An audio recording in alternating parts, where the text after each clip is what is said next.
Welcome to the block. Infidelity, financial ruins, divorce, brokenness, health issues, burnout, frustration, and being overwhelmed. Now, these can occur for several reasons, but one thing they all have in common is lack of or poor communications of your boundaries. Now, what is a boundary before we get started? So we're all on the same page. A boundary is a line that marks the limits of an area, a dividing line, a limit of a subject or sphere of activity. Would you all agree? I would agree. Yep. Okay. Now, I want to highlight what first came to mind when you heard boundaries? My own personal experiences with people in my life. So more negative. So like than family and positive. friends? Yes, more family and friends than anything. So the first thing that I thought about was probably my own personal experiences, which that would be with family and friends, and how those moments or experiences were more negative than positive because, Because maybe there was a lack of or poorly communicated boundaries? both. Okay. The positive part of that would be identifying the fact that there were poorly communicated boundaries, because then that acknowledgement allowed me to be proactive, moving forward, and making sure that I set boundaries with people in my life. However, the negative part would be times where I felt, taken advantage of, misused, and, Their boundaries, the first thing we go to is, of course, intimate relationships. Siblings, parents, spouse, children, partners.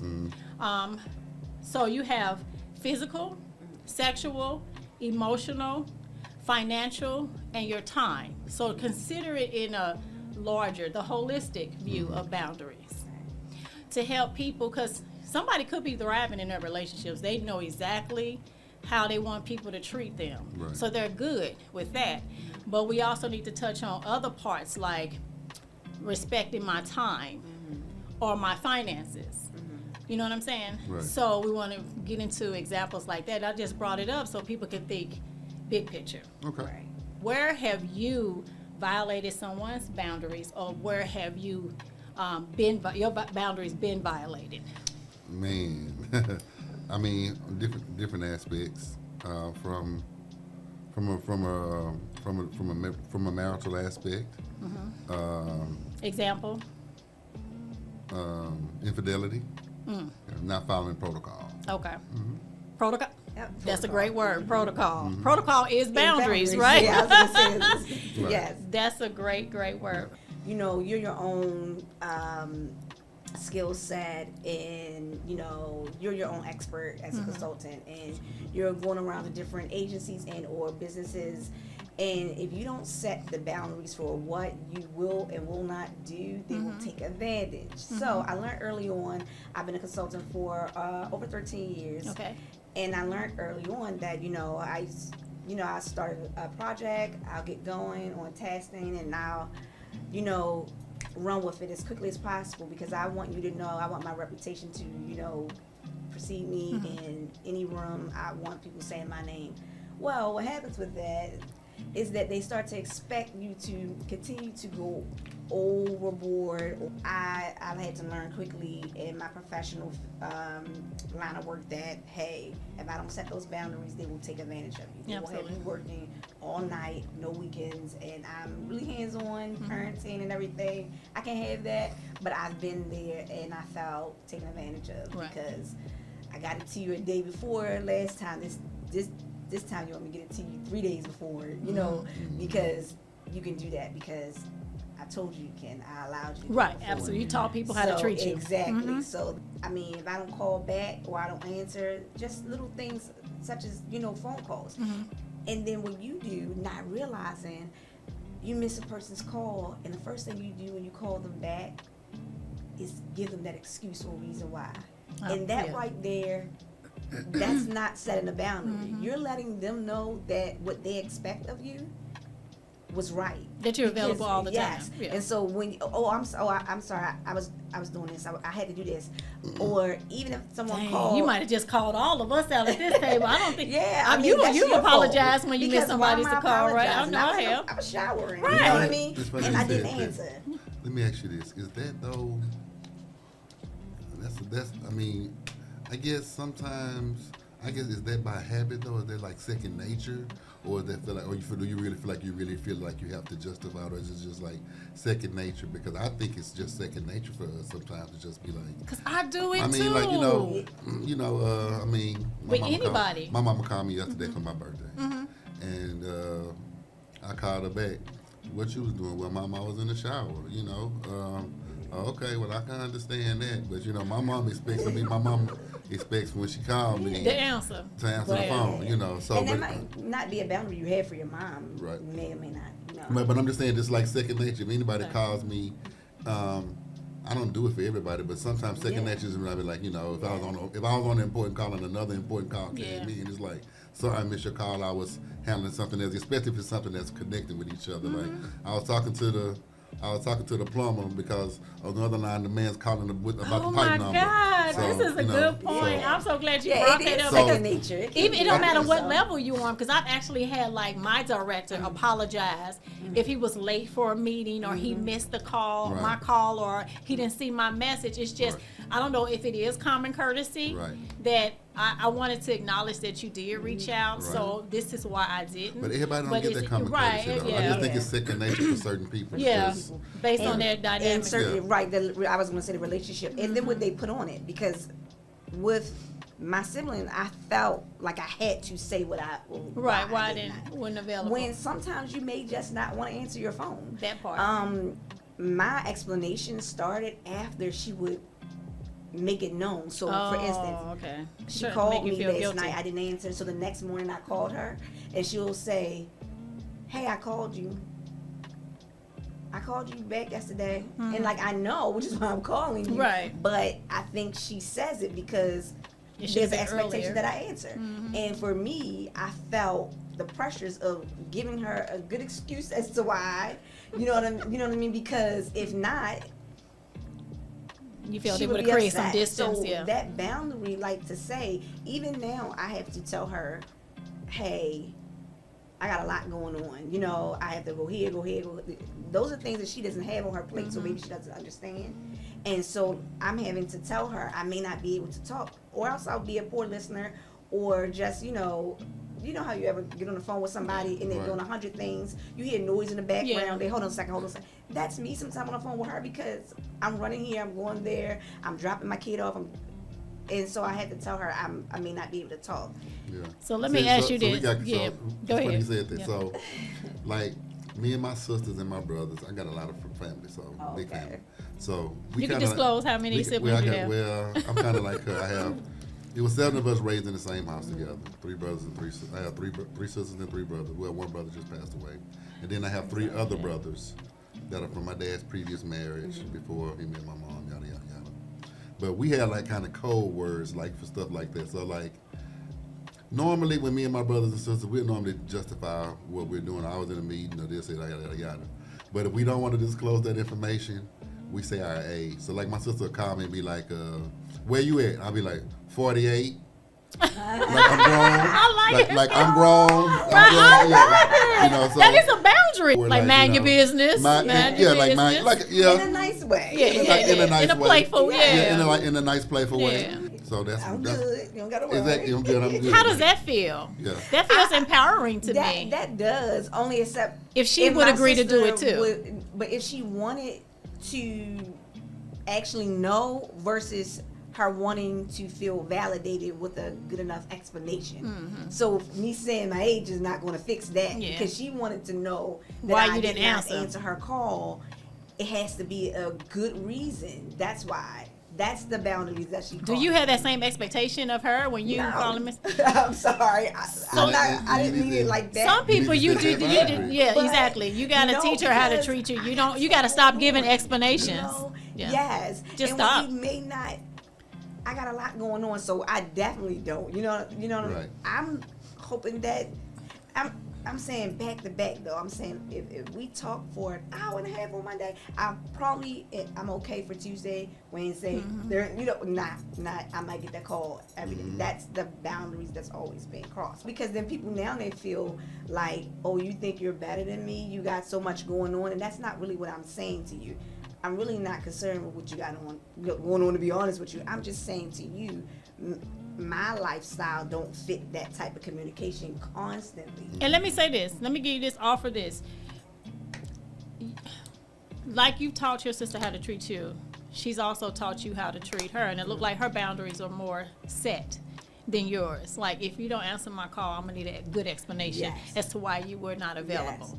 So that is a boundary for her, an expectation. Right. But you don't have to abide by her expectations. Right. So anytime someone encroaches on your personal space, you have the right to react or regroup however you so choose, right? Exactly. So if it is a pain point, which it seems like it is, have you had the conversation? Because it sounds like to me you haven't set boundaries, you more reactionary to her complaining that you didn't answer the phone when she wanted you to be available, where you could possibly say, sis, or if y'all having coffee or a cocktail or whatever, going forward.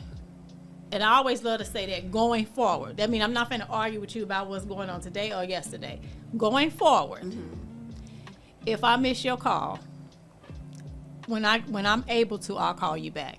Because what's going on in your household is really none of her business. Right? So you gave her the pass to be all in your business. And so when you call her back without an explanation, she feels some type of way, because in the past you've always disclosed it. So just start from now. Going forward, I'll call you when I can. Now, it's different if that was your spouse. I'm going to need an explanation. 48 ain't going to work if that was my spouse or my boo. You see what I'm saying? 48. Yeah, that might call you back. I call you at 10 at night, and you call me at 8 o'clock in the morning. You talking about, where was you at? 48. Oh, we got some. We got some. You got 48 seconds. We got some. 48 seconds. 48 seconds. We got some problems. I told you not to start double teaming. No, you feel the same way. If you date somebody and you call them at, well, you know, at 1 my o'clock. expectations are different, so I probably wouldn't. Well, it just depends. You can't go a whole day without returning your call, because it goes from anger to if it's concern. if it's somebody I'm dating, I wouldn't mind that. But if it's my spouse, that's different. Yeah, Okay. I don't have no expectation for somebody I'm dating. I guess because I'm divorced or whatever, I'm like, So you I don't knew have to to have this. expectations to like that. I'm like, I'm good on that. I'm glad you brought up dating and marriage, because is it hard to redefine your boundaries once you've already been in the relationship? It's easier for me now. Because if I'm dating you and I had no expectation for you to return my call in a timely fashion, now I'm going to switch that up when I get married. That's where you hear people say you changed. Oh, yeah. Well, You see what I'm saying? but see, You the know, I need to expectations teach you how to treat me. The truth of the matter is that the expectations still should be different. I disagree. The expectation should be different. When you make a covenant with someone, the expectation changes, because you made a vow. You basically made a vow, covenant, same thing. And those are those things that should not be broken. And at that point, the level of expectation is going to change. Now, the level expectation it varies. And but there that's still a is level an of expectation. You know what I'm saying? So, well, let me define dating. Hopefully, at this age, as we're sexy and mature, that we're dating for a purpose. Or even to get to a purpose, you got to just kind of be casual first, right? To really get to know that person. Agreed. But there is a level of respect. So if we have had great banter back and forth, and if I call you, you set the cadence that you always call me back within a reasonable time, and then that changes. Now I can either continue to let that go, or we need to have a come to Jesus moment where I'm gonna set some boundaries, because I'm still engaging with you, because I love how you return my calls or my text message in a prompt manner. That is what's attracting me to you. When you change it from an hour or 2 hours to 2 days, now you lost me. So I'm either we're gonna come back to the hour, 2 hours, or we're gonna sever this relationship. There is always an opportunity to create, recreate, redefine your boundaries. What feels good to you, what you expect going forward. Because if you gotta let a person just act willy-nilly because y'all not married, what is the incentive to change once you actually get married? That's the mindset of a woman, that you're acting willy-nilly when you're really not acting willy-nilly. Okay, well, explain it. I think that you're just being yourself, and when you get to a certain level, that's just you. And then when you get to a level of, I'm going to be with this person, there should be a paradigm shift to some extent, so that there can be a happy medium for both sides. So there's going to be, at that point, when you get to that point, you should have some, like my doctoral research was talking about willingness to sacrifice. Mm-hmm. What are you going to be willing to sacrifice to, make sure that this is going to become a sound relationship or a sound marriage, or, and that some boundary is going to have to be readjusted, redefined. And if that's something I need to come to the table and talk about at the fourth, on the front end, that's okay. We're getting serious now, and I really want to be with you, and these are going to be some of my expectations moving forward with you. Right. And No, I totally agree. I think that's a lot of the problem with a lot of relationships. That conversations never had. It's like, man, it's had after offense has taken place. So it's in a no one is really receiving it, because the way it's coming across is because someone's been hurt. And emotions are in it. Right. So as opposed to doing it in upfront before you become sexually active with this person, and then you start having a different type of response to them. Right. It is good when you are in the light stage of going out to it's the different boundaries, but some boundaries, right? In my initial statement, I asked you, where have you violated, or where have you been violated? So you all show me where you've been. Where have you actually violated someone's boundaries? Because it's very easy to do it when, by nature, we convince people to adjust their boundaries to our benefits, right? Mm-hmm. And we don't see that that's exactly what we're doing. We're like, somebody may walk in and say, oh, I gotta leave at 9. I got a hard stop at 9. Or I'm only having 2 drinks. Or I'm not drinking because I'm on this detox. And it's just our human nature to try to convince that person otherwise. Right. That is pushing their boundaries. So where have you violated someone's boundaries? I have made mistakes when it comes to expecting myself sometimes from others. And that's probably not what someone wants to give me. I really can't think of, yes, okay, prime example of that. And then I guess the boundary part comes out, because the boundary part in the situation that I'm about to give will come out, I guess, now that I'm thinking about it, my reaction and how that may feel towards the person. Okay. So, for example, I had a friend, I have a friend, and You said had. I have. She did switch it up. I love it. All right. She changed back to ownership real quick. I don't need no ambiguity in here.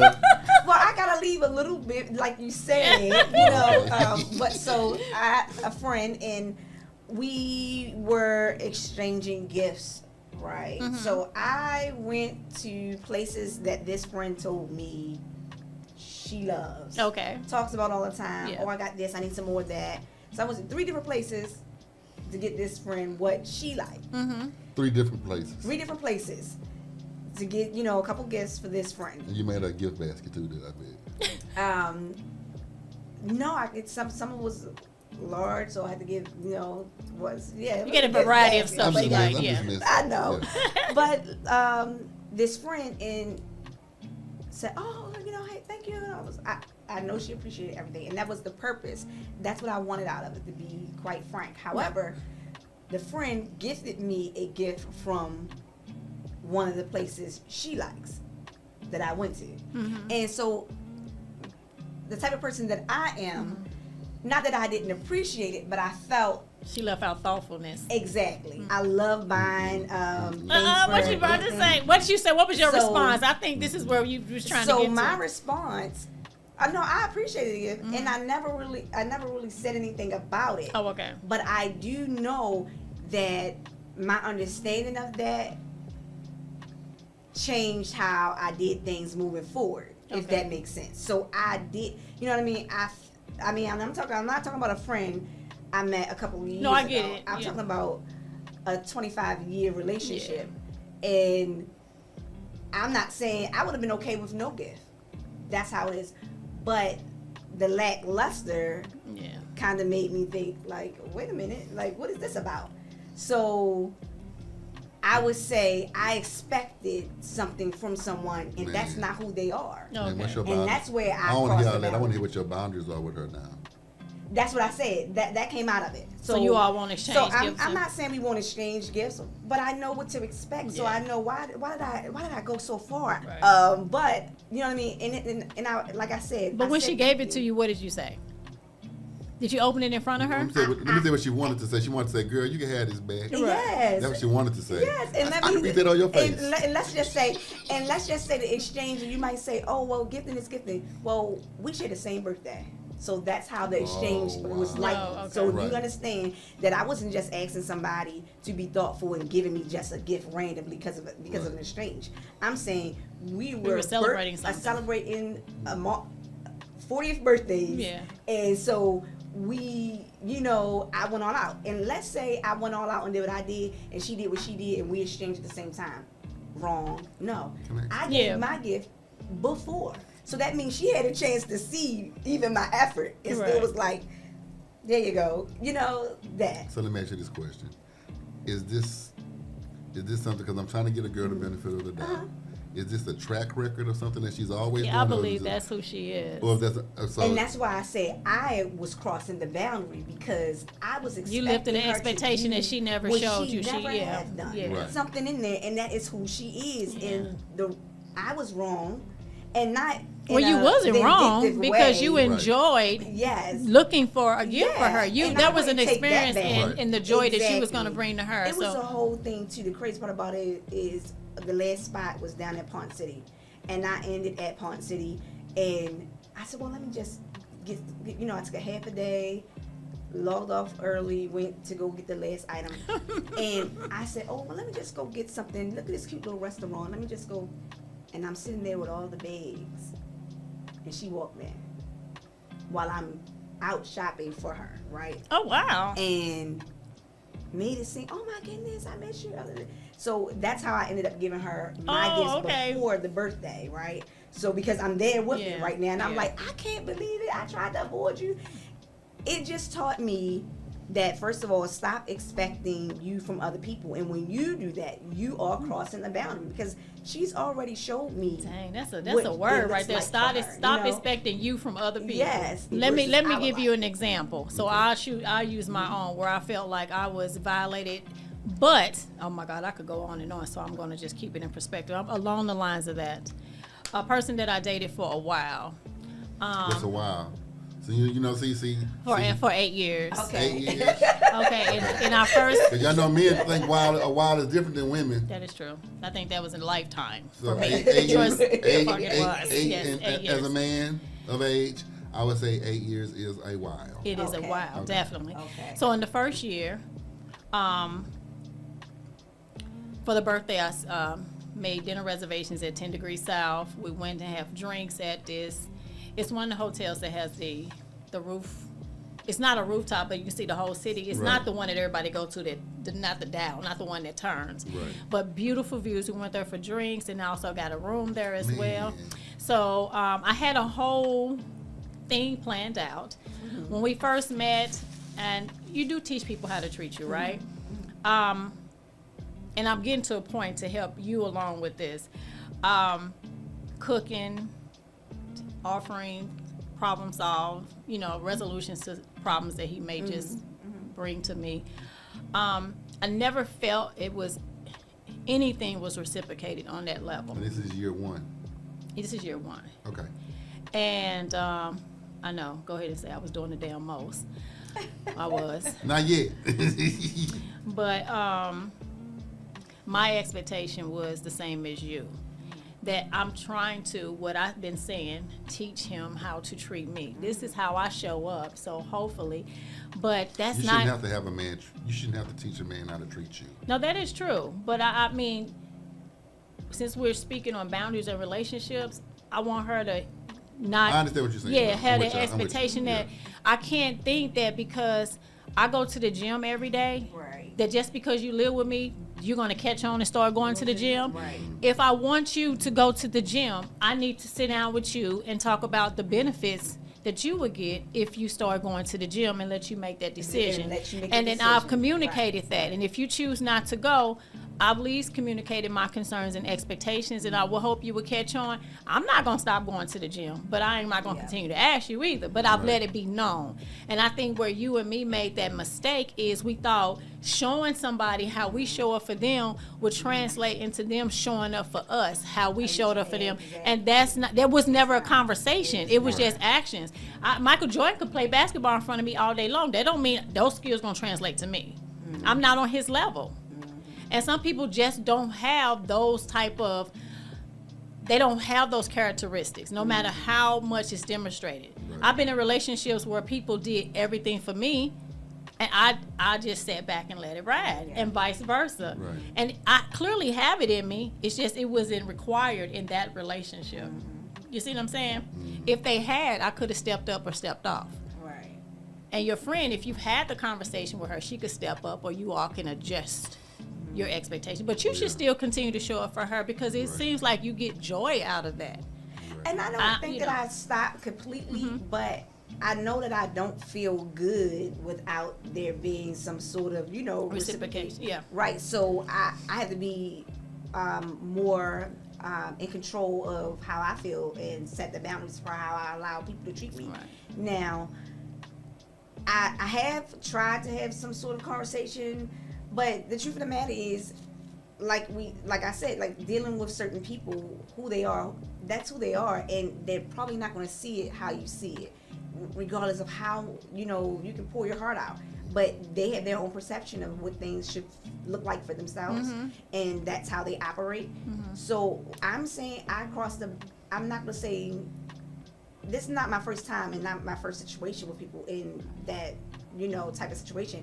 But I do think that it is wrong for me to expect people to change who they are to make me feel better about how I treat them and who I am. That is wrong, and I think that crosses a boundary. And it seems like, well, that's not, you're supposed, right, but it's a certain way of doing it, and like you said, Yeah, it's depending on what you bucket make the is decision, in. You like know, you said, I can't make a decision for the person. Yeah. So I can give them that decision, and then you learn from it. So I still, like I said, have a friend. Look, he was trying to get But it's still, it's a thought. I'm probably going to think about it. It's almost like when I was a kid, my mom used to say, when I was a teenager, oh, if you can't give the money to someone who asks you to borrow money, if you can't just give it to them, don't give it. don't give it. 'Cause it's If gonna you ruin sitting the on the edge of relationship. your bed waiting for them to return your call to give the money back to you, then you can't give them that money. And that's the same thing. So now moving forward with this person, if I can't be kind, generous, and do things Without an expectation without of an return. expectation of a return, then I'm just not going to do it. And that is now how I learn. Maybe disappointed. Yeah. Maybe like Yeah, that type of disappointment can give you can come off as tootish. I would say, especially for someone that's a friend that you've been knowing for a while, and you probably confided certain things in, and they know your demeanor. yes, So yes, and I would just say, if y'all know y'all limit $35, go get us something for $29.99. That's what I would do. I would And set a then, financial limit. Yeah. If y'all go if $30, go get us something really for $25.99, because the tax is gonna make it $30. But That's a good I wouldn't thing to do. I would not overextend myself. And I just met you today. You just seem like one of those type of friends that's go. Like and I said gift basket because you seem like a gift basket type of I friend. do when That's my gonna be friends like come visit, I have She's very you know, thoughtful. yeah, you like, you wanted to get her something nice, and she likes 3 or 4 different things. So, I got a sister that's like that, and for Christmas she got me a little ice pack chest with the little speakers on it, Budweiser speakers on it, Okay. and then on the inside, I drive a lot to go visit my boys in Houston, and she know I like candy, so she had my Skittles in there. She had my It was thoughtful. She had my sunflower seeds in there. She know what I like, Right. and she had me a couple of drinks in there, like the little 5-hour energy drinks or whatever. Yeah. It was just thoughtful. Had me a Rockets hoodie from Houston, representing H-Town. So she had my Rockets hoodie in there, And I'm gonna have to drop my city. He keep dropping his city in here in this conversation. Right. And I appreciated it, but I'm just saying because you had that same aura, like I'm gonna put it together for. I'm gonna put it in the basket for. So I said that, but you know, it's just one thing that I always say to people when I do speeches and things of that nature, and this quote kind of resonates with what we're talking about. It says, "I'm not everybody, but I am one. I can't do all things, but I can do some, and that I can do, God expects me to." Only give unto the level of your happiness. You know, he say like a cheerful Right, giver. right. So don't overdo it. If you start to feel stress around it, then you're out of character. Yeah. And you're doing it for the wrong reason. You know what I'm saying? Absolutely. And I know I brought that situation up earlier about what I did in the first year. I enjoyed that. I love planning and seeing things executed flawlessly, and just seeing someone just being able to relax and just show up. I love that. So I get something.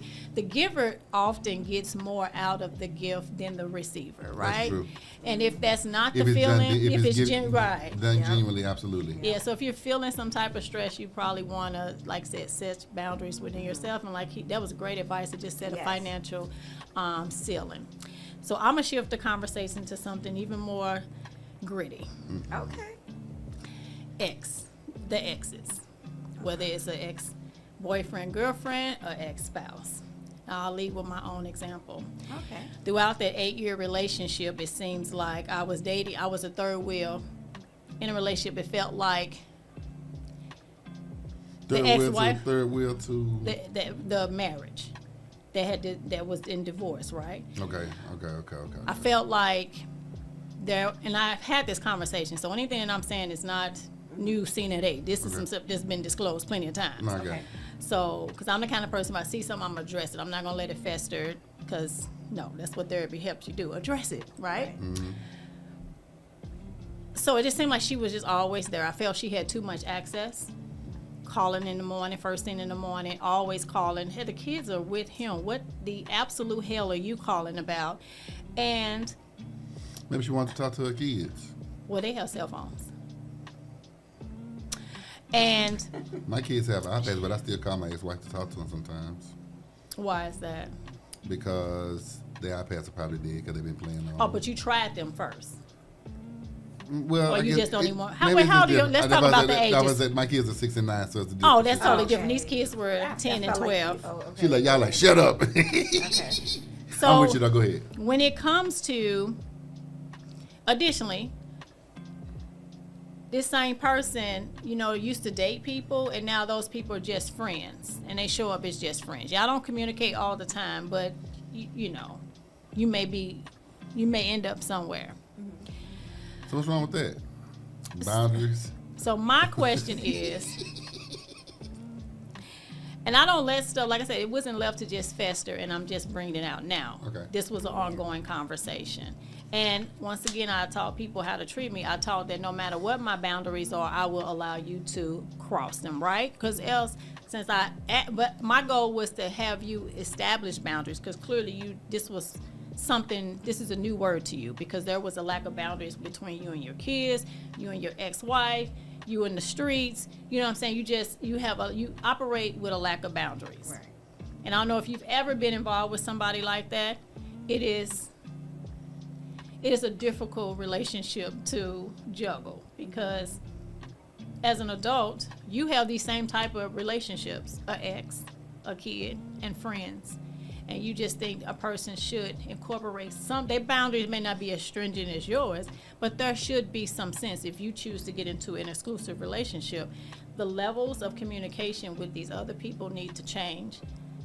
How do you feel about that? And I was going to ask you, because you said your friends still wanted you to be that single girl when you was married, but that could have been because my daughter just most recently went through this publicly, you know what I'm saying, because her friends kept saying this is not the same person that she was. Yeah.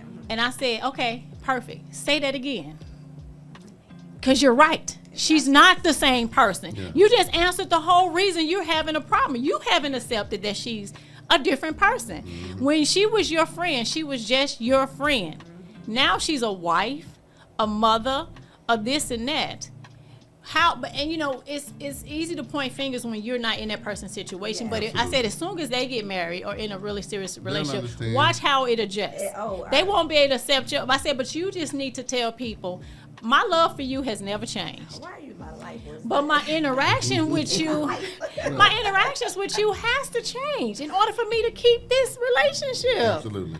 Well, things have changed over time, but I think there's still a level of understanding. Okay. In the sense that been divorced a little bit over a year now, and she and I can talk on the phone. We still talk on the phone daily about life struggles and things of that. No, I can say daily. I would say weekly. Well, let me ask you this. I hate to interrupt, but I got to for the people.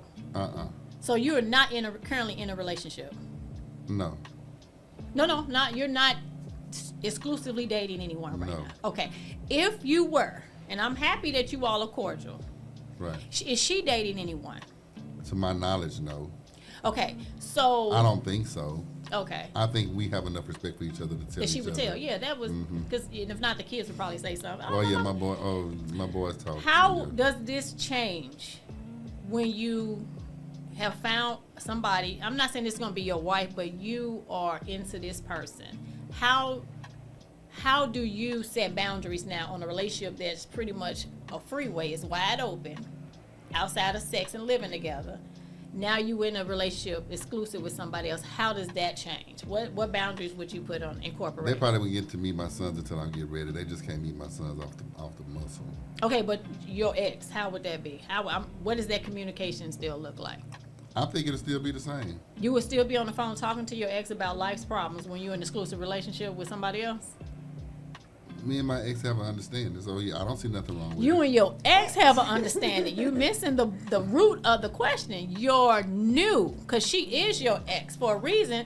That didn't work out. So are you going to put your future at risk in a relationship because of something that... It depends on my level of comfort with that person. If I haven't reached a level of comfort with that person to whereas it's like, I feel like I can trust them with my life, like I feel like because I feel still like I can trust my ex with my life to a certain degree. Oh my God. So don't date nobody exclusively until that feeling that you have no longer reigns supreme. I'm just telling you, don't do that. I would not like to compete with that.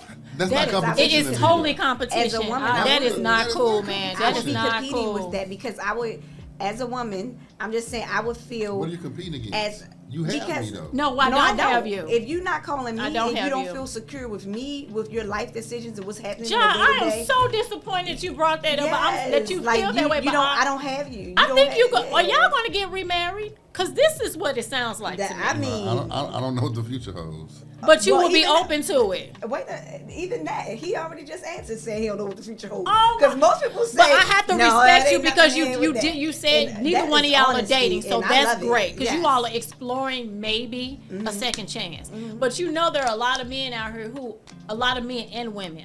It's not just men who are doing what you doing with your ex, and they also have a whole nother person, and they may even live with her. Anything, See, when it gets to like I said, when it gets to a certain level, then things have to change. But if I'm not about to marry you, if I get to a certain level, I'm like, I'm with this person and I'm dating this person, and I'm like, okay, yeah, she finna be my kid's stepmom. You see potential. Yeah. Yeah. If it gets to that level, then Yeah. at that point, I would sever that type of connection. But I'm asking you how. Okay, so great. Now that we're at that conversation, how would you make those adjustments? Because How would I say make for the instance, adjustments? I'll be your like- ex is still single, so she's still available for those weekly chats. But now you're not. So how do you set those boundaries when she's still calling at those times that you all typically would be talking? How do you set those boundaries? escape. No, I want you to walk me through I it. need from you is understanding. No. How can we communicate? Ain't that what the words say? Oh, you're saying that's what you would do? You would communicate. I have to tell her what I need from you is And that's- Okay, understanding. so explain. I want you to help the people understand, because someone continuously, like I said, set boundaries, and then some people don't go further to show them how boundaries look. Well, I just think how would you actually implement those It would boundaries? be an incremental process. Okay. It would be like, hey, the first step would be like, letting them know I'm in a relationship with somebody else. From that point, you should know at that point things are about to change. Now, I love the fact you said at that point they should know, but you Right. are going to fill in the should part because just in case they don't catch It's it. no ambiguity between she and I, so she would know that at that point. But for the people who don't have a It should be level-headed spouse like you, how do What they need ex-spouse? from them, they should How have what understanding. words should they be using to set those boundaries? They should let them know bluntly that at this point in my life, I'm glad that we are able to still be friends. We definitely understand that our children are our top priority and have always been our top priority since we've severed our marriage. Yeah. And we've been great co-parents. We've done great things, and we've been able to do those things. I would like those things to continue. However, there are going to be some changes in our relationship as it relates to us communicating and things of that nature. And there were some things that, that if there was something at that point, I would talk about the things that would need to be limited if it's not regarding the kids. Like example, I love this. This is good stuff, if you're not John. regarding your kids. Sometimes I guess, I mean. Don't get off the road. What You was doing really good. what I'm saying is this: everybody's not the same. So like. But we talking about your situation. Okay, it sounds good. You in control. Family. My family. We have a very close family. Her family is very close to my family. So her grandmother just passed away. Her grandmother passed away. So my family supported her, despite us being divorced. We still supported her, and my brother passed away. So her family still supported my family. So in some of those type of circumstances, if those type of like her aunt passed, her mom passed, those are my kids' grandmother. Those are my kids' aunt or great aunt or her brother, their uncle. So there still has to be some incorporation to incorporate those type of things as we see fit. No, like absolutely. I agree. and I'll use that as an example. Like my dad only has one last living sister out of all my dad's siblings. It was 11 of them.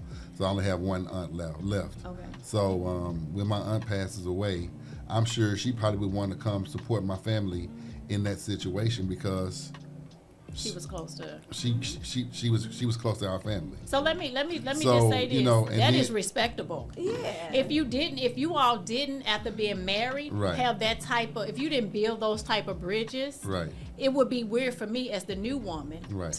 My expectations would be all over the Yeah, place. now I'm not saying sit with the family, but I'm Right, just saying. but you show up and show support because you had a relationship with that with that family. Absolutely. But that's totally fine. Right.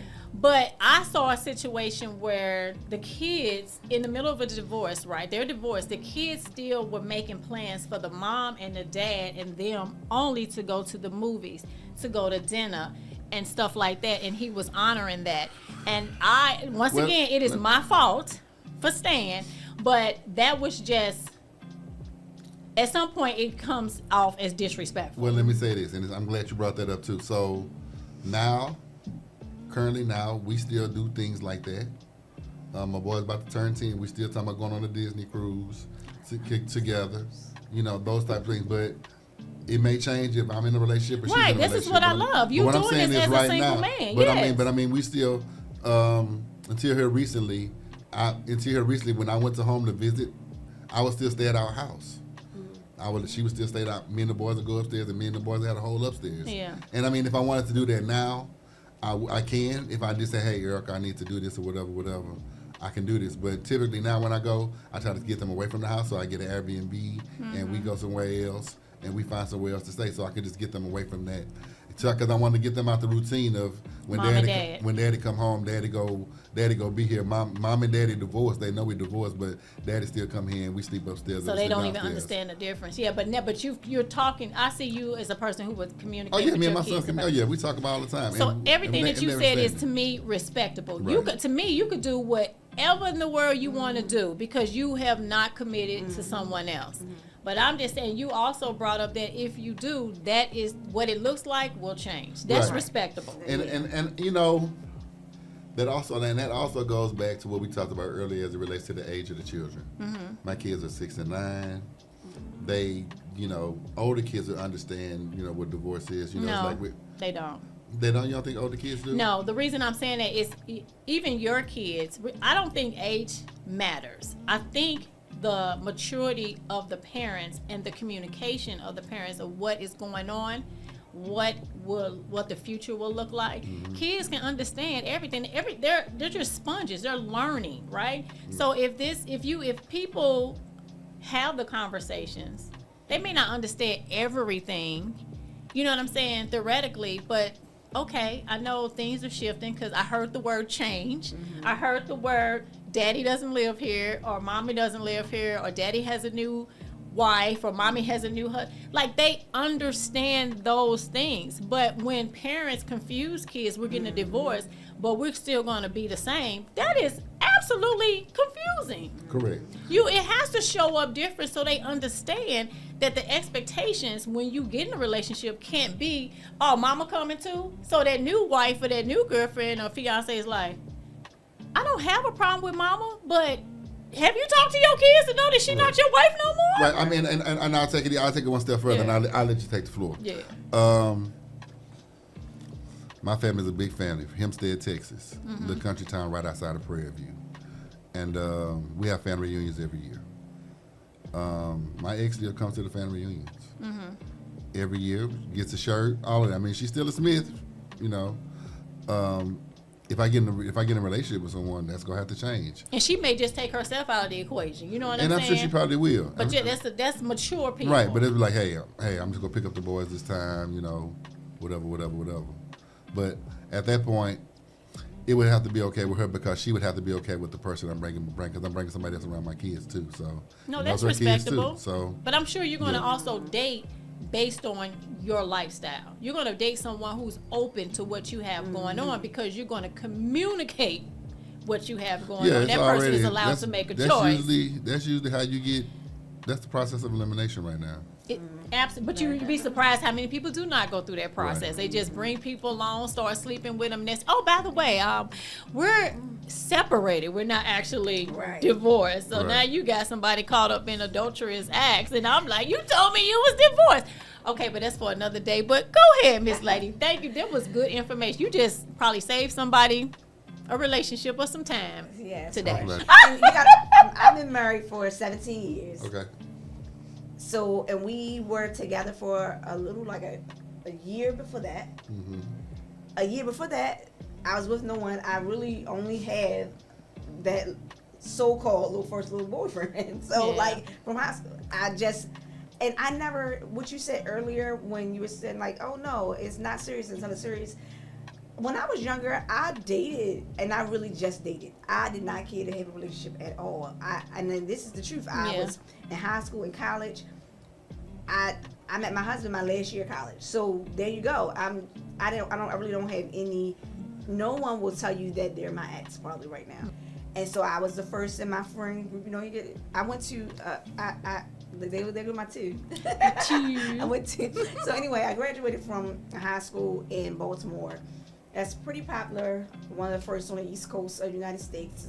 The name is Baltimore City College High School. And we had this. Is it a black school or is it? It's predominantly it's a black school. And we had this huge rivalry every year with another school. We usually have, I don't know what they're doing now, but when I was there, we had our football game at the Ravens Stadium. It's huge because everyone went to this school. It's 18 something, so it's old. Gotcha. And it's a college prep school, so folks are really like the alumni always comes back. So anyway, it's a good time. Like my high school. The relationships that's built at this school, they kind of are really tight and close knit. And people, I mean, today, these girls they were in my wedding and everything. So we have this friend group, and all of a sudden, my husband says, at the time, let's get married or proposes, right? Yeah. So and then he wants to get married like quick. So he proposed in October, we got married December. Had a wedding and everything. Really quickly. So then by February, I found out I'm pregnant. So within that, but right before that, I started my first career, which was a teacher. So I was a secondary teacher, high school. I'm doing all of these things, and I had a bunch of new things, right? This is all new. Meanwhile, both parents are deceased. So I'm trying to navigate this thing. Right. I wouldn't say alone. I had some amazing people that stepped up every now and then, whatever, when they could, and that was that's a blessing. But I'm navigating this. My friends, you used to do this. Why? You know, they had a problem. So I experienced friends either who had a problem with my change, or just weren't there for me as a friend because it wasn't what their lives looked like. It was too different. It was too new, you know. And I had to, and like you said, now we're much older, and somebody, you know, buying a house now, they want the whole world to stop. They want to have 100 conversations about it. They want you to see all the pictures. They want you there for this about the house, that about the house, everything about the house. Or if they're pregnant now they want the world to stop. You know, we got 101 events for a pregnant mom now that did not exist Trust and 20 believe. years ago or whatever. So they want you at everything. And if you're not, they're heartbroken. They don't want to be like they stop talking. You're not going to call me back because I can't make it. Those things. And I noticed that, you know, now, but I don't feel like I had any animosity. It's me understanding these people had no idea what was happening. Yeah, and you How all they were very treated me. young. They were Yes, young too. Exactly. Even how they treated me, you know, when I was getting married. You gonna wear this? You're not gonna do this? Oh, do you like this? Do he really know? Are you sure? Like, they gave me the blues. Eventually I had to, you know, just be clear. Here are the boundaries. This is, you know what I mean? So, And then I you had think a they husband now don't- that you could lean on, so you didn't really need. And he is, you know, he is just, he says no and then put a period on it. Yeah. He don't. No, it's a whole sentence. He don't care to provide nothing. Yes, I love Will it. walk away. So I'm different from, you know, he has helped me. I want to give an explanation and everything, but I did set boundaries. But I still now, even at the issue is, at this point, 17 years later, I still see that my friends that I met years ago, 20 years ago, 15, their respect for my marriage is like still close Non-existent. to non-existence, where I can meet someone that I've only known for a year and they'll say, hey, I was doing this, you and your family doing, you know, my friends just like, come down here now, you know, FaceTime it, like you said, call in the middle of the night, you know, want me to stay out crazy hours, you know what I'm saying? You know, I'm like, wait a minute, give me a second. Oh, what you doing for holidays? Oh, you should come here. Da, da, da, da. That's how they all speak to me. You know, do this. And it's without consideration that I do have a family. Right. You know what I mean? Like, I do have to, and I'll have to say it. And one time a friend of mine made a comment. It was, it bothered me some because we had planned to have a larger family, but that didn't happen. And we just had this one kid. But I'm saying, oh, I can't. I have to do X, Y, Z with the kid. So I'm glad I don't have any kids. What do you feel? How do you feel about your friends being friends with your person, your current person, or if that person was to become an ex? What you mean by friends? Like They follow them on social media. my They never friends- asked you, but they follow your person on social media. My friends follow my person, like my ex-wife, or I want you to, so I'm going to take X out because I don't want you to think like, oh, we all cool because this may be what you have going on. But if you was to meet somebody that becomes your person, should Kayla follow your girl on social media? Should I follow Vander on social media? I don't see nothing wrong with that. I don't see nothing Especially wrong if I didn't ask you. I just don't see found nothing wrong them. with that. I don't see nothing wrong with that. Okay, you. But okay. I don't see nothing wrong with that. I mean, it's social media. I don't see nothing wrong with. I don't see nothing wrong with any of my friends following them because that's their social media page. If they don't want to connect with them, they don't have to allow them to put those restrictions on your page. And if you don't want to follow them, you don't follow them. I leave that decision up to that person. No, I That's get not- that. But that's I'm not asking you. my- Okay, that's so not- it's not a concern for that's you. not- What that- about you? It's not. Let me tell you something. That's that person's social media page, and if that person comes to you, she's married. So if he comes to like so and so and so and so, to follow me, is it okay? That's their boundary discussion. What I'm saying is, that person does not belong to me. That person does not I know it's not about our ownership. Yeah. It's actually, and the reason I brought that up is it's happened to me. I definitely have been violated numerous times. Okay, what you mean by violating? Some of your homeboys, some of the dudes you dating, friends that sent you a message like, "What's up? Let's get together." No, because I'm not. People like on the low try to holler at you on the back, you know. They wouldn't do that through social media because I see those people. My ex, his friends were my friends, but now that we're not together, I see that person out. Hey, it's not like, and I could definitely start seeing that So you separated yourself from them, is what you're saying? Yeah, and I think that. Okay, I think that's wrong. I'm gonna give the example of what I'm about to say. Okay. I have a friend, and I wrote about it in my book. That's what I thought you. Go ahead. Who was just too close to my guys throughout my life, because this was my friend since the 6th grade. Female friend. Yeah. That was too close to your guys, like dating guys. Yes. Okay. And when you're in high school, no matter if you date somebody, everybody's is a big party, right? Everybody's friends. But that behavior never shifted as we got older, even when I moved out of state. And unbeknownst to me, even with the social media, at this point we just had Facebook. And I didn't understand why this person would start following my exes or my guys at the time. You know what I'm saying? I never did that. Now, I've been offered people's guys' phone numbers. She's a leftovers lady. What does that mean? Go ahead. I'm gonna let you finish. And can I start pinning my quotes like leftovers ladies I and heard stuff you. like that? I need my credibility. I was going to say nobody will take it. The reason I had to write about it, and it made me feel some type of way, because we could walk into a club or a bar and we're attracted to the same guy, me and Rolanda. Is that by purpose, or is that because they're not? No, we just attracted. We just see him. But if she ends up talking to the guy and develop a relationship, my attractiveness to that person just ended. That's just my nature. It literally just ended. And you know how I don't believe that. I trust and believe. You can ask anybody. My record is impeccable. I don't think men believe that. But I'm talking about me. My record is impeccable. Now I don't have one girlfriend that could say they ever felt some type of way. The problem is my girlfriends feel too comfortable with me.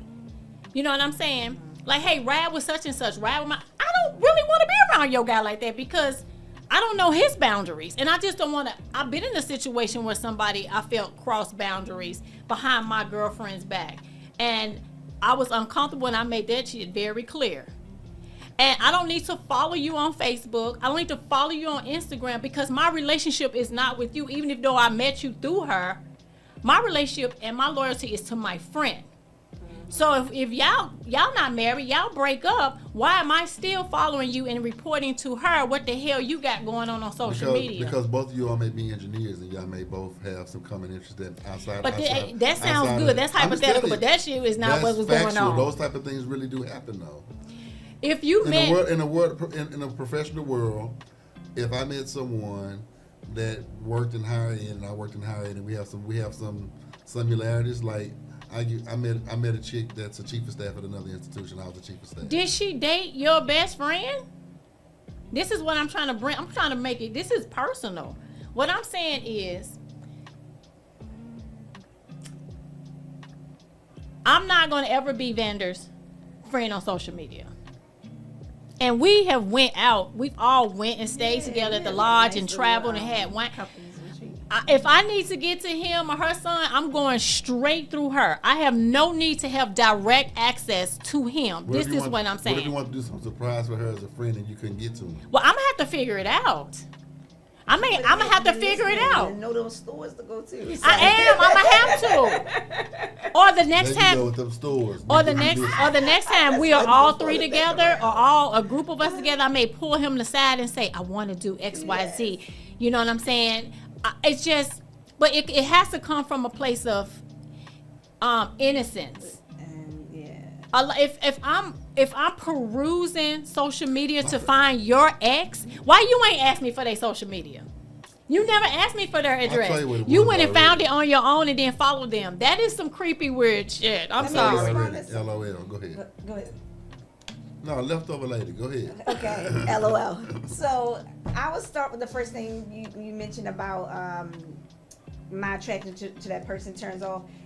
I think as you get older, a woman, and a man, like what is attracted to us changes, right? And it's not just physical. So I do think that it's possible. I know that That's for what me, it is, yeah. that has happened. I had a friend whom we met a guy.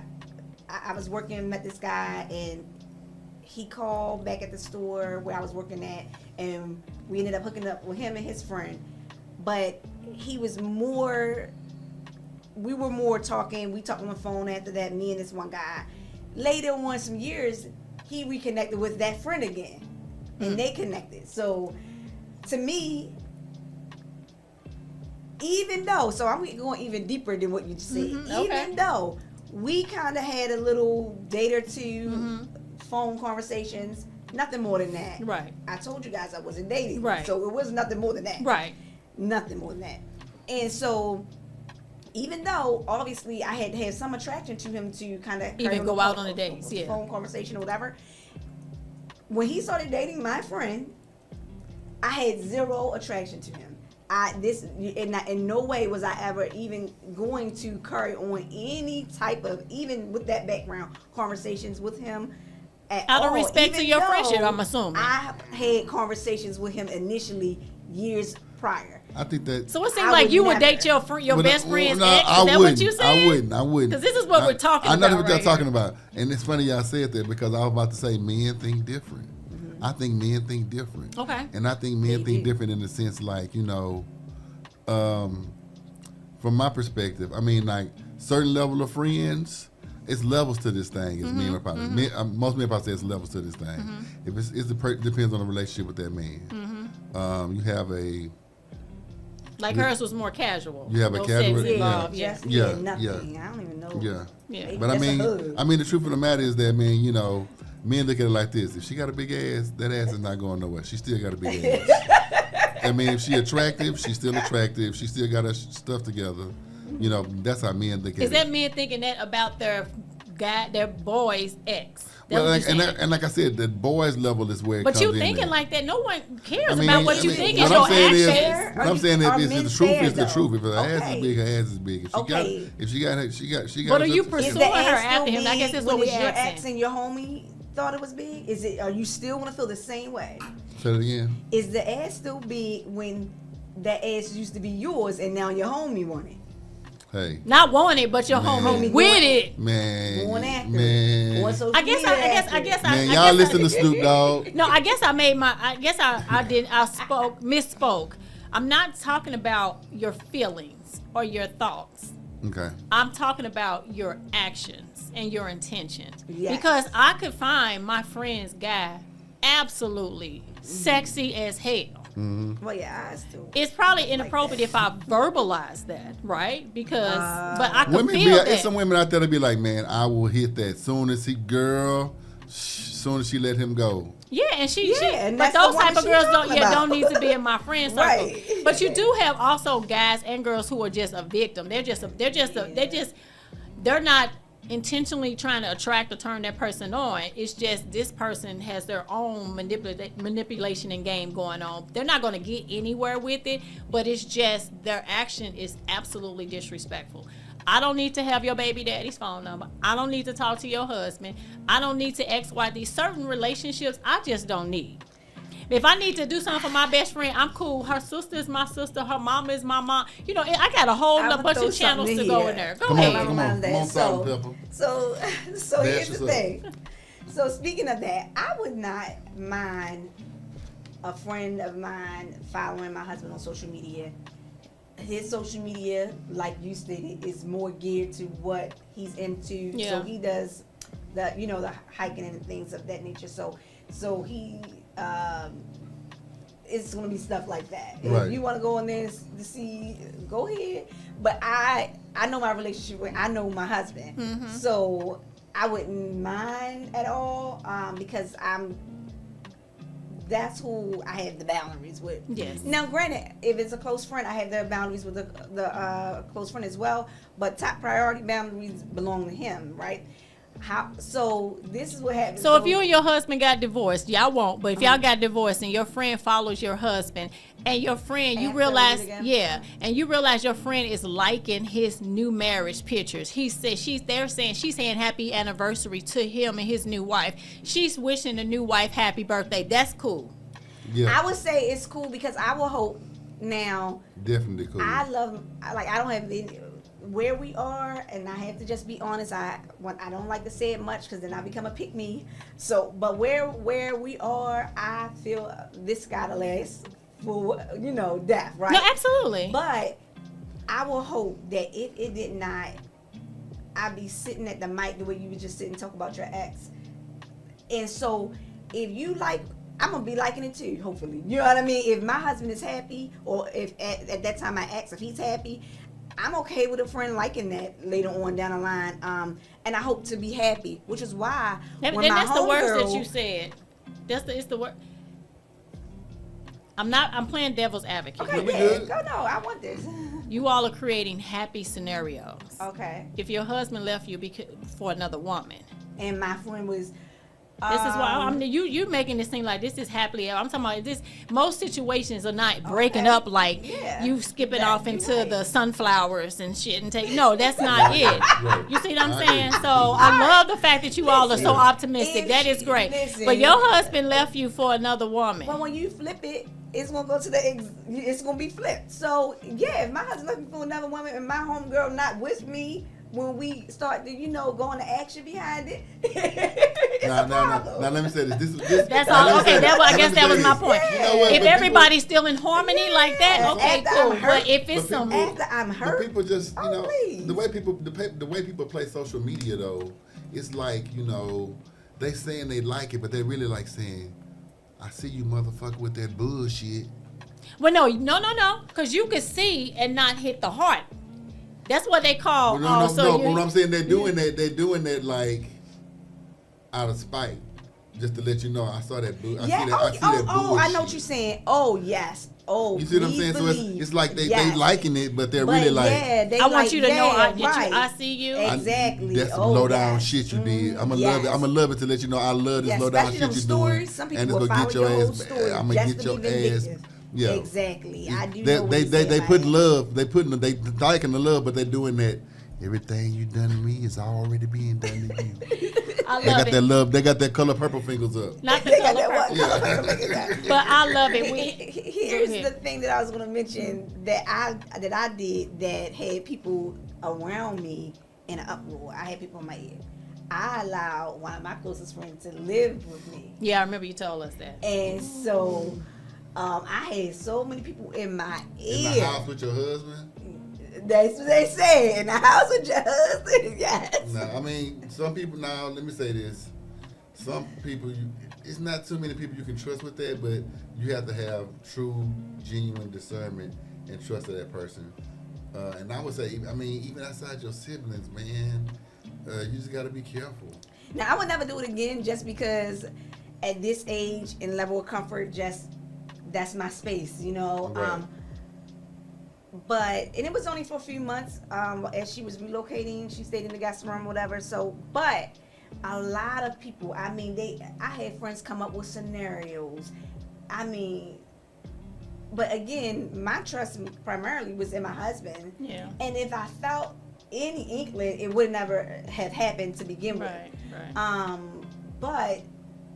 But so when it comes down to me, those concerns, I really don't have them at all. So, and that's why I brought that up to say I've gone so far as to let a friend live in the house with me and my family. I would never do it again. Did I say that? Yes. Okay. And I love that. She didn't mention that part. Exactly. Just wanted to make sure. Twice, She everybody. will not do it again, At ladies and all. gentlemen. She will not do it again. And I love the dynamics that we all have 3 different dating and marriage experience. I have never been married.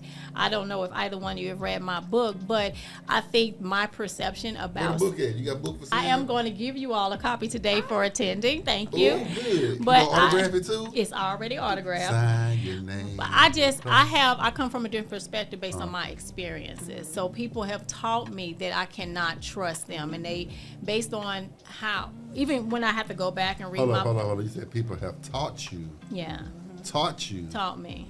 that you cannot trust them. Yeah.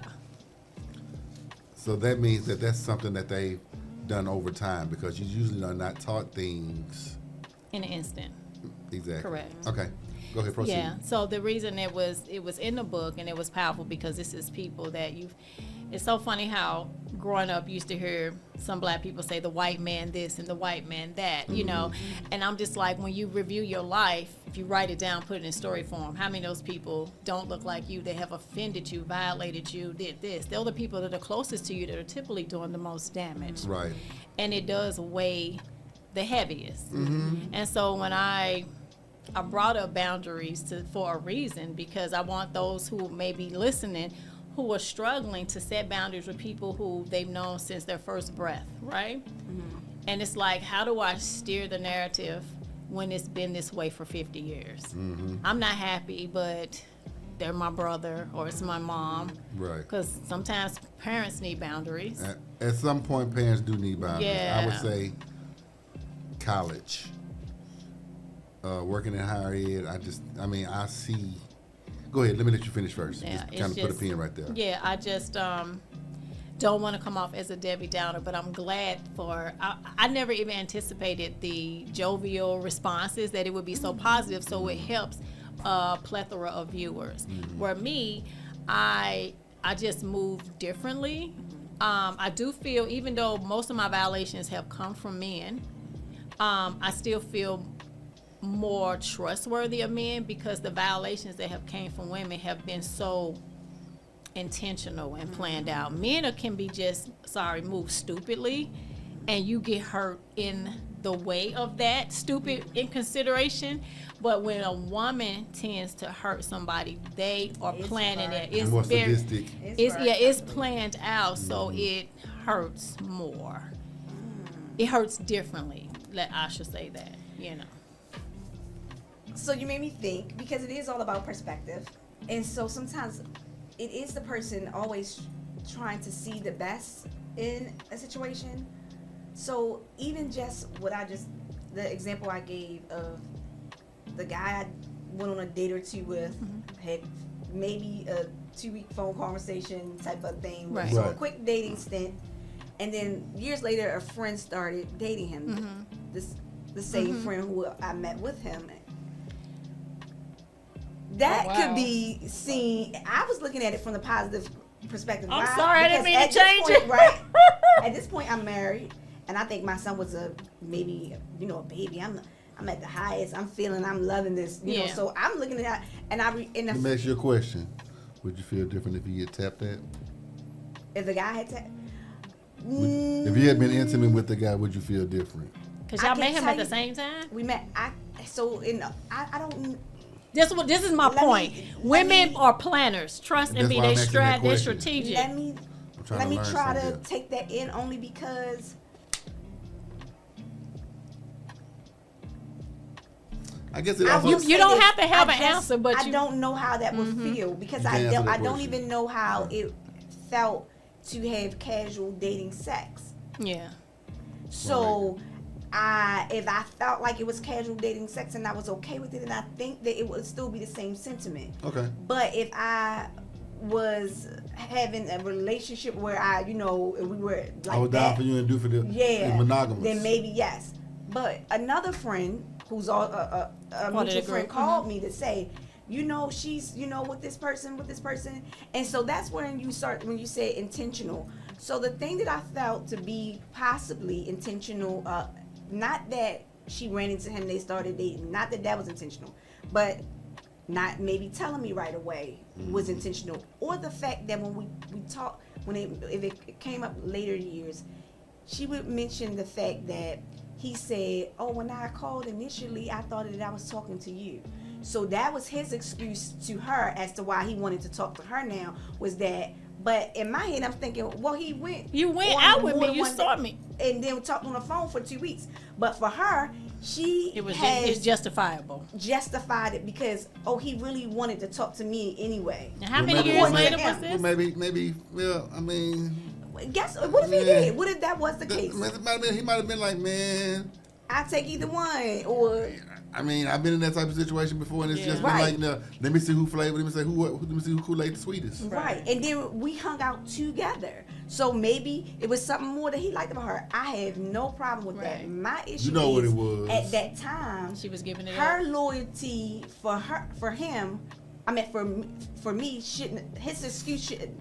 Shouldn't have won her over. Right, exactly, because you still. So if there you was further loyalty proving my to point. be Women are had, very she strategic should and have- intentional. Like you keep coming to me saying, well, he thought he wanted me. So what? What if I thought I wanted him? Well, he might be at a different What if point I in his wanted life. him? Yeah. He might have been. He might have been. You know, he might have. It was He years might have started later. out on fries, but now he at the front. Now he at the counter. Either way, I had no. I really, and when the other friend was like, "Oh, why?" and I'm like, "I don't care," and I really didn't, and I really still don't care. But as you were talking, I'm thinking, let me step outside of this kumbaya. Everything is like you said, you know, flowers in the field. Let me think. Let me truly think. Well, oh, and I immediately thought about that reason she gave. Was it intentional? If you keep giving you gave that The reason and say, reason. "Oh, he thought it was me. He thought it was me." Yeah, but we talked for 2 weeks after that. What if I Right. liked him? Right. Now you care nothing about my feelings to still, you know, carry on a conversation with him. Yeah. That's Either true. way, I didn't. So I never, you know. And today, we both are cordial with the same person, you know. Yeah. And guess where? The church. No. You made me think about it. Guess where? You asked me earlier. In school, at work? Social media. Oh, social media. Social Oh, media. wow. So he wasn't a boyfriend, but that was somebody, you know, Right. that I Yeah. knew. But on social media, he liked the travel pictures, and, and I like see him. So I think, John, you said you wanted to say something, and I'm gonna wrap it up on how we can Don't set worry clear about it. Keep on boundaries. going. Yeah, because I wanted to have a quick 15-minute conversation about some buffoonery that's been going on social media. I just wanted to get you all's take on it. Buffoonery. Okay. It's some. So a hot topic. It's a hot Girl, topic. There's so much buffoonery going on social media. I can't wait to hear that one. So for my people out here who are struggling with boundaries, and you may not identify it as boundaries, you just know something feels off. That's typically there's some friction. It's something that needs to be corrected. How do you set boundaries? The first thing you need to do is be very clear. I think wherever, even if it's at work is always a great place to practice, right? Because you're supposed to have structure at work. Well, let me say this, man. It just depends because it depends on the work environment. If it's already a hostile environment, it could be like a setup. So I guess it just depends on the work environment. That's just my opinion about that. Because if you're already in a hostile environment and you working for someone's working for you that doesn't like you, and you put in a situation where you have to deal with something like that, that means either A, you know, they're trying to put you in a position where they can try to, you know, get rid of you, or they're trying to put you in a position where you're uncomfortable, and so they can say you're retaliating against them. Well, that's why I'm glad you brought that up. That's why the first thing is to be very clear.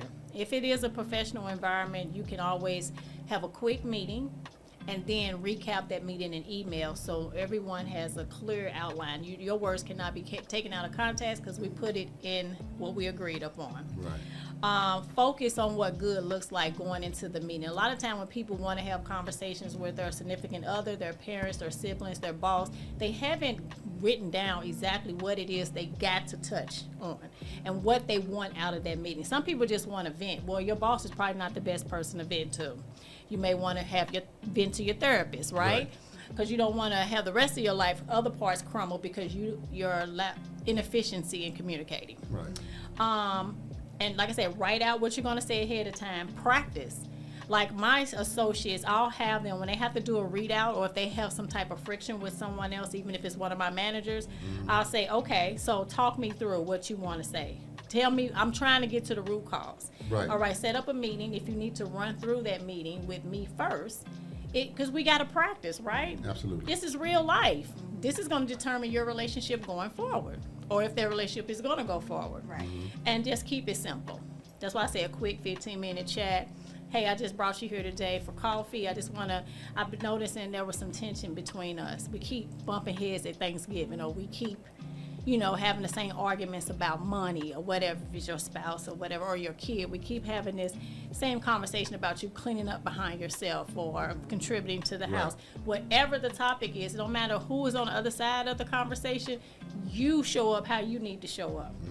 Because a lot of times we come in setting boundaries as an attack on the person. No, this is just how I would like our relationship to look, and you can provide your feedback, once we talk. So I hope that makes sense. Yeah, absolutely. Those steps. Very much so. Perfect. Thank you all for participating today. Thank you. My name is Rolanda. I am an instructional designer. I mentioned that earlier.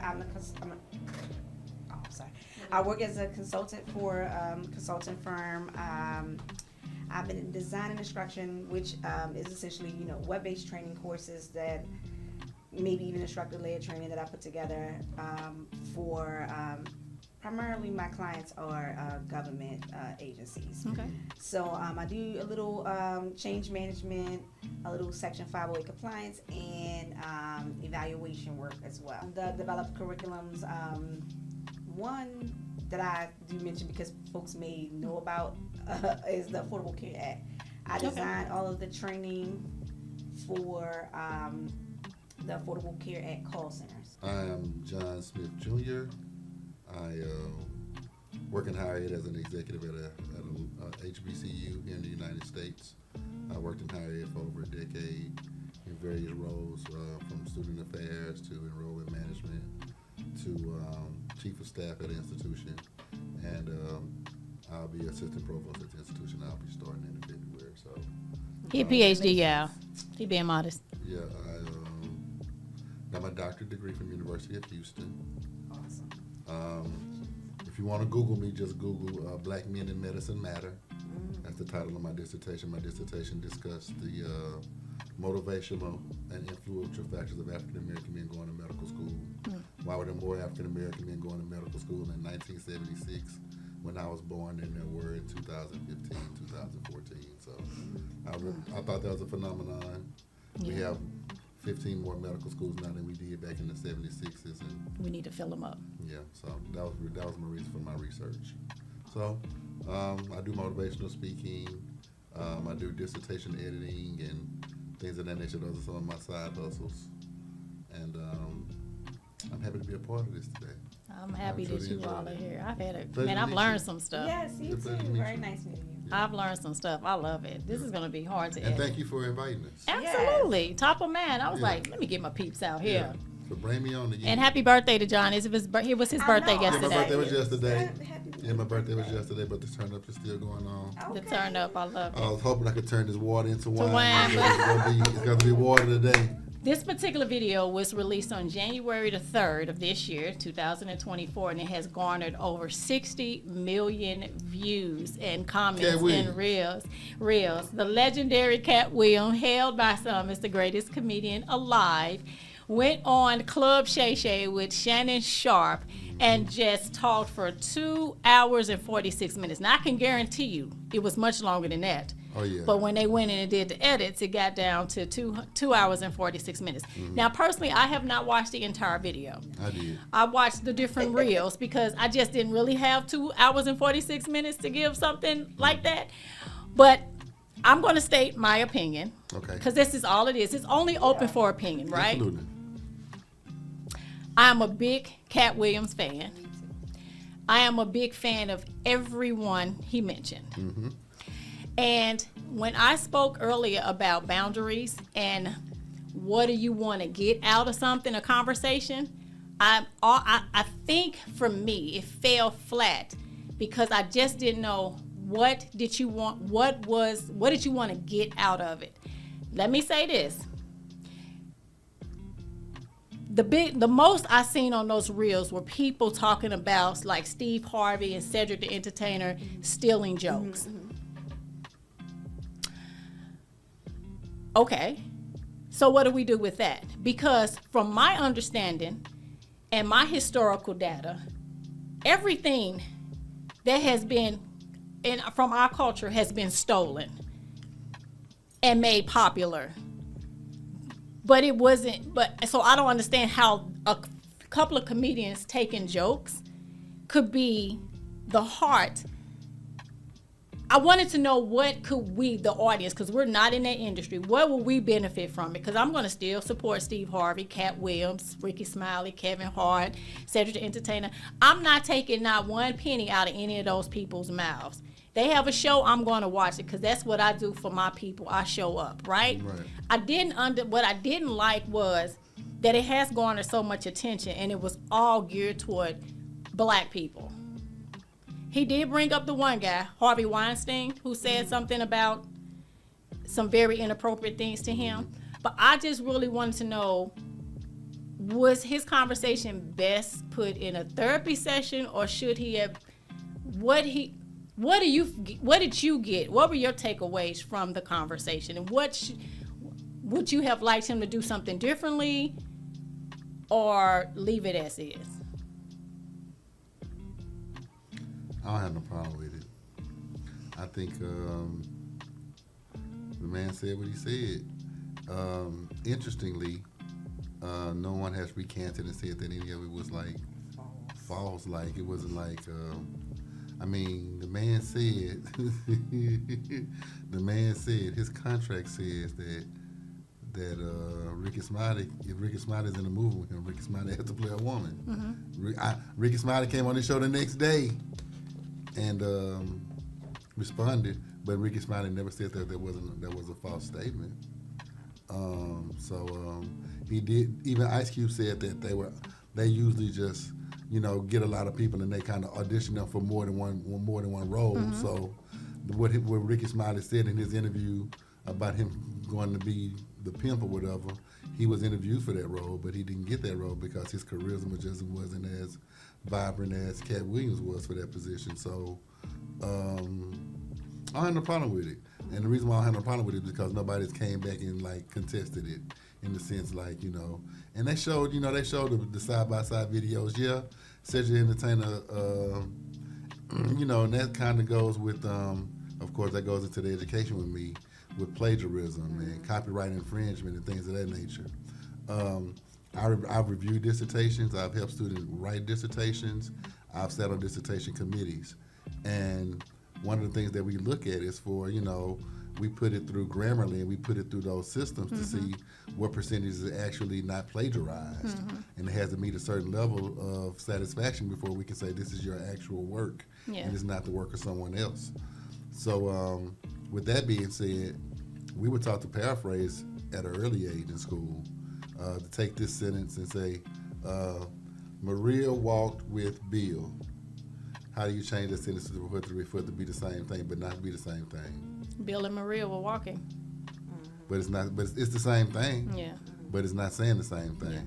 Yeah. And when you made that change, it'll go from 100% plagiarism to 25. Exactly. Or not even show or up. Or not even show up at all. So they did do the same joke, but they had a different baseline. I think Cedric the Entertainer. The context. Yeah, the context. I mean, it's the same concept, but the context, like you said, it was the same concept, but the context, it was different. So, yeah, and I thought what was it? Imitation was the greatest form of flattery. I thought, but I guess was it because the level of the success of those people? Because he wasn't talking about himself. Yeah. He was talking about comedians that he took jokes from that wasn't necessarily as successful as a Steve Harvey was, or as a Cedric the Entertainer was.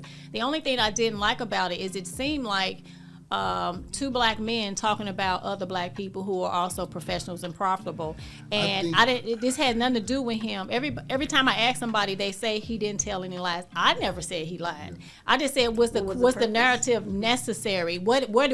How did that advance us, listening audience, in any way? Because that was industry information. I think it educated us on some of the things that happen behind the scenes in that particular career field that we didn't know about.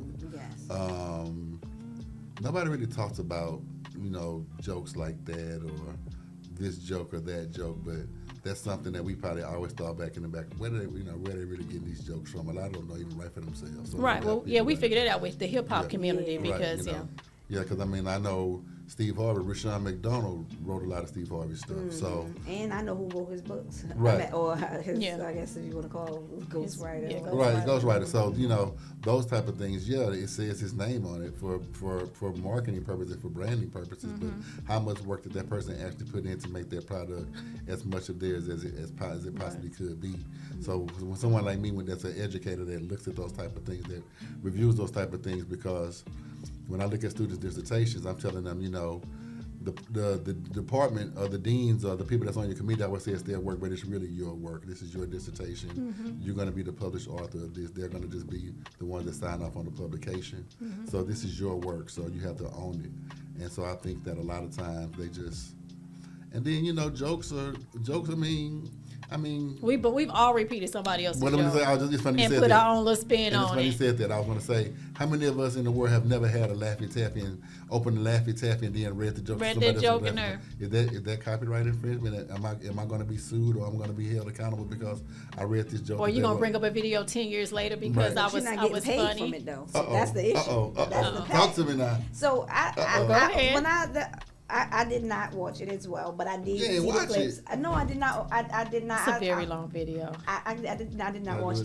that. Okay. However, one of the things that I noticed, especially with social media, is in celebrities, they're oftentimes pedestal, and I believe Katt did that because you pedestal, like he said, someone like Steve Harvey, much of what he gets paid for is his image now. And so the image of someone, and he also wanted to highlight that he kind of is like conniving, bringing up the incident with like Bernie Mac and him trying to, because he didn't like Bernie Mac was in, what is it, Oceans?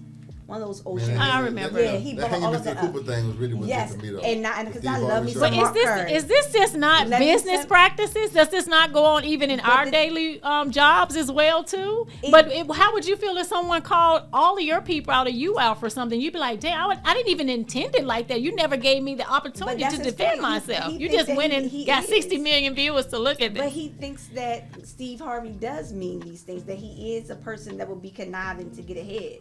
And so, I don't know, I see on social media so often that people pedestal other people, especially celebrities. Like they want to know when you did something wrong so that they could, I guess, I hate to say, but it seems like feel better about themselves, because I don't look at it, I look at these people as they have a craft.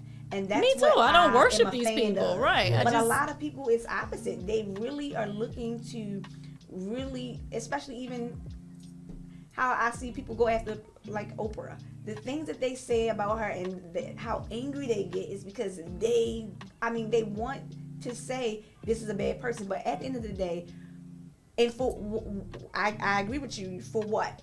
Or so that we can say now I'm better than this person, because we all have flaws, but they continuously want to just point out the flaws. And I feel like it's for their own personal gain. Social media has been that way for a while now. I notice any little thing that someone does, you got to understand you're dealing with a whole person. So that whole person is going to make a mistake in this area. They may not be great at this, they may not be great at that. They're awesome at all these areas. So now I can't listen to the music. My God. Yeah. Like that's how they are, and so Yeah. that's difficult to So you listen to R. navigate. Kelly? I Do I do. listen to R. Kelly?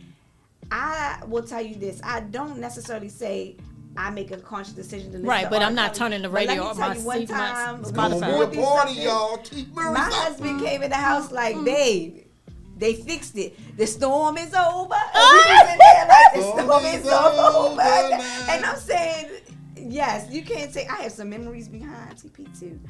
But Okay. listen, Chocolate Factory, baby. Okay. Woo! is I know the And I still controversy watch the around Cosby Show, so go Oh ahead. yes, even that. That's what I'm saying. If we stop seeing these people as more than just the talent, and if we start seeing them as just the talent, maybe that, Right. and stop seeing them as some goddess who just represent perfection Or because beyond they have mistakes, a talent, yeah. then we can be okay with them making Humanize human them, errors yeah. the Right. same way we do. Now, of course, some errors are definitely bigger than others. Exactly. So surviving R. Kelly. And when people But are what? hurt behind them, Yes, yeah. but this is my thing in America. I don't know what they do in other countries. And as a sexual abuse victim myself, I'm not making this light. Right. What R. Kelly did, what they're accusing Puffy of doing, and all of these things, it is horrific. Yes. Agreed. But I also believe that's between the perpetrator and the victims. You know what I'm saying? And the law should be in place to make sure justice happens. Right. But I don't want to negate my nostalgia. Right. Because- Like, I have memories. Right, because he made an offense. Because if you're in jail for the next 55 years, I pretty much think you're being punished. I'm not the law. I'm not gonna play a part in that. Now, I don't think he's gonna be making any more CDs to come out right now, and we don't actively have to go and purchase anything to Like, listen to a support him, song. Right? exactly, You but could go that's on old. YouTube and Spotify, and exactly. and I feel the I same could way. But he watch. write music for other people though, so he's probably still making money. Is it? It's very possible he's and- making but money, people don't want to but bring it up because then they would have to give up. I don't know. Maybe you're not gonna listen to agent number. Everybody loves Aaliyah, right? They're not gonna stop that. They're very selective in that. And I always say this: I have for a couple of years given back to a community of women who were battered and and abused physically, sexually, and their children. When I hear people go so hard about somebody listening to R. Kelly, I ask the question, what have you done for abuse victims? Because like you said, if you're not fighting for their rights, trying to support them, then you're or help fighting the them, wrong fight. then why are you worried about who listens to their music? Okay, You cut it fighting the out. wrong fight. If you really care, play a part, and you Yeah. can do it. It's really minimum. You can. It's a lot of ways you can help. When Absolutely. these women want to get away from their abusers, they need a You place can to volunteer stay. for a They hotline. need You can hot go food. volunteer at any of those Exactly, and things. nobody does that, but they will leave a dissertation on that social media. And it is a dissertation too. about It'd be like 30 everything pages. about somebody wrong for listening to R. Kelly, but never even packed a care package for some of these victims. So I shut it down when I hear people say stuff like that. I'm like, what you do? I brought up Katt Williams to make this point, and you all can give me a 1-minute summation after I finish each. That there is no violation that Katt Williams brought up, that R. Kelly has done, that Bill Cosby has done, Puffy, and the list is just seeming to go on and on. And unfortunately, we are the biggest audience, and to say stop listening to R. Kelly music is one thing, but how many movies of Harvey Weinstein are you still watching? You want to, I don't even have language around how I feel. Like, I don't care if it's the truth. It's not, we're not a exclusive community that only violates these things. But you're still giving your money to companies who literally, you know what I'm saying, the Blood Diamonds, the different movies. If you just turn on Netflix and watch any documentary, they're actually name dropping these executive producers and studio owners who have done horrific things. And outside of Me Too, nothing on social media. Of course, they have their martyr like Jeff Epstein. Right. But there are multitudes of Jeff Epstein. There are. But that conversation comes and it goes really quickly. But we still bring up all the offenses that people of color have done over and over and over again. Katt Williams pointing out somebody taking somebody's joke when, hell, a black woman, half the time I walk down the street, I don't know if I'm looking at a black woman or a white woman. She got my lips, she got my ass, she got my nose, she got my, you know what I'm saying? So everybody's borrowing a little bit of something from everybody. That's just how it goes. Why was this meant to call out and stir, and what did it stir up in people? Why was people so interested? What I believe is it happened on January the 3rd, 2024. What that did for black people across the United States was totally screw up how you kicked off your 2024. When you should have been thanking God you made it, honoring your time, and focusing on your upcoming year, you literally spent 3 hours. You know what you could have did in 3 hours? To develop and enhance your own self, listening to two black men talk about other black men in the industry that we will never exist in. I'm not going to be a comedian. Ain't nobody hiring me for roles in movies. So thank you for sharing that information. But what does it do for me? How does it elevate me? Because that's not my area. So as a people, we need to be less easy to distract. Because that's what my takeaway was. It was a beautiful, funny, entertaining distraction. That's true. And the countless of hours of reels and stories that came after that, all saying literally the same thing. People was taking time to go find clips of old video footage, Yes, putting it together. Collaborate, like compilations. Yeah. For what? When did you do this for Jeff? When he, you know how extensive his victim list was? But we went hard for people over some jokes? They just working. I can guarantee there's nothing I'm gonna be able to do in my life that don't encroach on somebody else's creativity.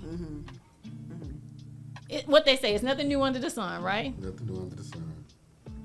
So with that, I rest my case. I'll let you all wrap it up. If you had any closing thoughts. I enjoyed the session. I kind of said my piece already about the Katt Williams thing. Definitely good perspective though about it being a distraction. I never thought about it that way. Never looked at it that way. But when you think about it, you know, think about when you say distraction, that makes me think back that was January the 3rd. Then you made me think back. That made me think back to January the 6th when they had the thing at Capitol Hill. It was a big distraction as well. So that could be the way for our community. I mean, of course, our community was distracted with the January the 6th. Absolutely. Everybody was distracted then, but I'm just saying to specifically target, more specifically the African American community, that would probably be a good way to do so. So, thank you for bringing that perspective. I appreciate it. No problem. It's all about awareness. I like that perspective as well, and I will always say, I say this to my son because I try to eliminate things like social media in his young life, because I expressed to him that a lot of times we spend much of our time watching other people live, that we forget to live ourselves. And that's with television as well, because if he doesn't have access to social media, he'll sit and try to watch everything on Netflix or whatever. So I'm saying, you are watching someone else live out their dreams to be an actor. Yes. And you're sitting on the couch and you haven't made any sort of advancements towards your dreams and your goals. So Right. I would say, even with the Katt Williams, the subject matter as well as just the distraction itself and the perspective that you gave, we could all use a little more time focusing on ourselves. How great are we? Like I said earlier, are we focusing on boundaries from the perspective of our own errors, or always looking to say someone did me wrong, right? They crossed the boundary. So just, more focus on ourselves. I think that's always going to push us forward as a people and as individuals, because we're all doing our individual work, and then that will, be on display and for an example, as well as how we, interact with each other, help us work together as a people. So yeah. Absolutely. Let's give each other some more grace, to sum it Yes. up, right? Including our own selves. Yes. Because we're still learning and growing on a daily basis. Hopefully we are. If you're not growing, then you're Yes. dying, right? Just like a flower. Yes. So thank you all for hanging out with me today. Absolutely. The cream always rises to the top. So thank you all so much.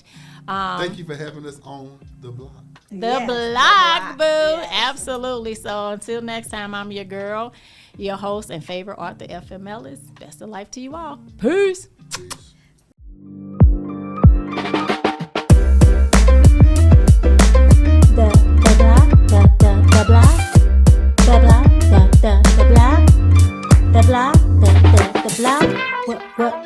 Welcome to the block.